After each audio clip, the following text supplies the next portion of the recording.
Maggie. Caitlin, we're going to begin right away. First question, third row in the center. Hi, Caitlin. Maggie Hendricks with Olympics.com. Okay, you said you're going on vacation. Let's hear. What are the plans? What is not telling any of that?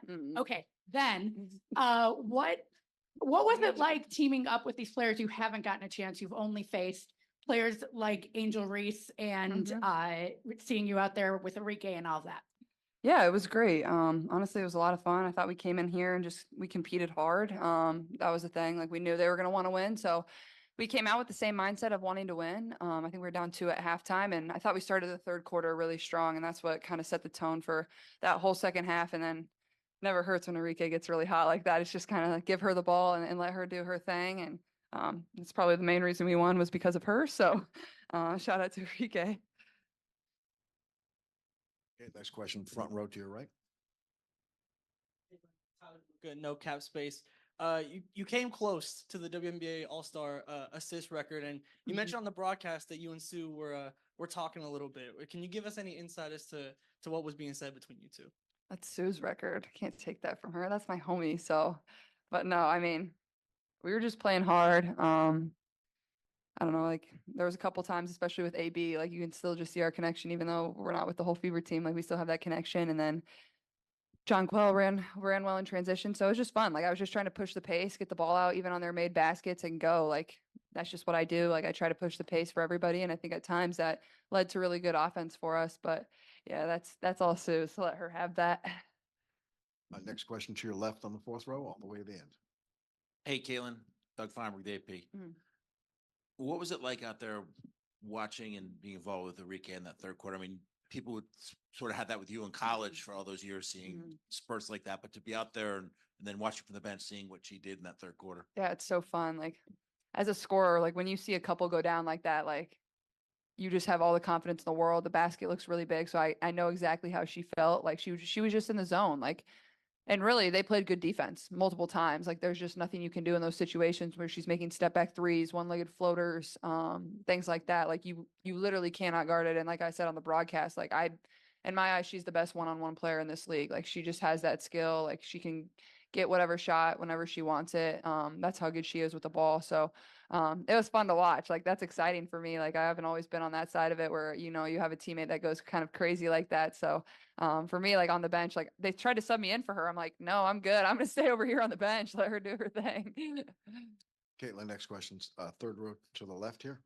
Hi, Caitlin. Is there a moment either on or off the court you think you're going to remember most from this weekend, your first All-Star experience? I think honestly, just the game the most. Like I had a lot of fun just playing and enjoying the atmosphere, like talking with the people courtside. Like I was just trying to smile and have fun. Like it doesn't really matter, like win or loss, points scored, whatever it is. Like that's not what this is about. Like it's just, you know, kind of, you know, a reward for your hard work. Obviously it was definitely more competitive probably this year than it is in other years. And I thought we still competed, but we still had a lot of fun. And I think that's another main reason we won is because we just smiled and just played free. Right here. Zach. Hey, Caitlin, Lauren with the 9450. As a young girl, do you remember watching the All-Star game and who were you excited to watch at that point in time? Oh gosh, that's tough. Honestly, like I grew up watching a lot. Like I tried to watch the WNBA as much as I could. I mean, Maya Moore was my favorite player growing up. I can't remember like specifically like one All-Star game. That's tough for me. But I mean, I always watch. Like I was a huge supporter. Los Angeles. We're into it. We're into LA's next generation. Hey, for you young people playing against that team, any vindication in the fact that you beat the Olympic team and you guys were not selected to that team? No, I mean, they're really good. They have plenty of talent on that team. And like, I mean, it was the same, I think 4 years prior, I'm pretty sure the team WNBA beat Team USA. They were perfectly fine in the Olympics. Like, I think if anything, it shows how good this league is. Like it shows how much talent is in this league and how you have to show up and prepare every single night, because there's a lot of players that aren't even here on All-Star Weekend that can, you know, be here and be in these moments too. It just shows the amount of talent that we have.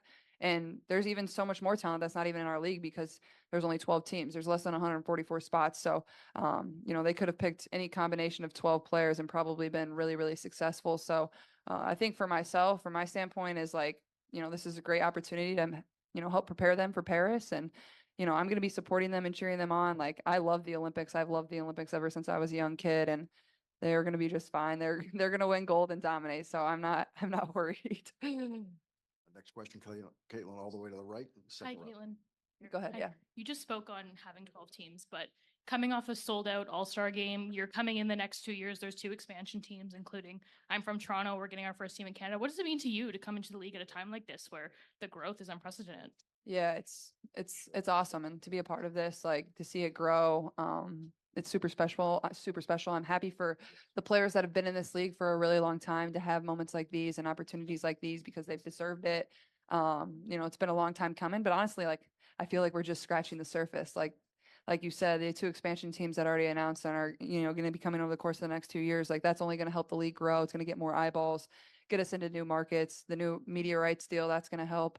So it's just, you know, day by day, year by year, like it's only going to continue to get better, and it's going to give people an opportunity to see how good women's basketball is from a professional level, but everybody knows how good the talent is in the college level. And you want to continue to get more of those players into this league because there's so many fans at the college level and continue to bring those fans here. So for myself, I'm just very thankful and grateful. And if I can help in any way, that's all I'm trying to do is continue to bring people to want to support this game.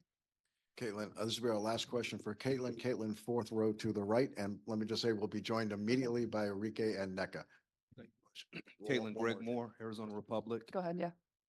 10 assists, only 2 turnovers. You're known as a scorer, but you were a facilitator tonight, and it worked. What were you seeing out there that put you in that position to play that way today? Well, I honestly can't wait to not touch a basketball for a while. Oh my God, I think I've shot too many times in the past year. I mean, I just love passing the basketball. I think like I just love to push the pace. Like I want to make people run. And honestly, sometimes it works better almost when they score. They like take a breath for a second. I want to get the ball out and go. You know, that's the way I view it is like, let's get the ball out. Let's go. Let's push. That's the hardest thing to guard on offense is offensive transition on a made basket, on a missed basket, doesn't matter. But yeah, I mean, I just want to set my teammates up for success, get them in positions to be successful. And I take a lot of pride in that, probably more pride than, you know, making shots. If I can set my teammates up, that's going to make our team way more successful overall. So that's what I like to do. Caitlin, Everybody have a nice month. all right, everybody, we're going to be joined right away by Enrique Agumawale and NECA Agumake. Exactly. You too. You deserve it. Kareem, right, in the jacket.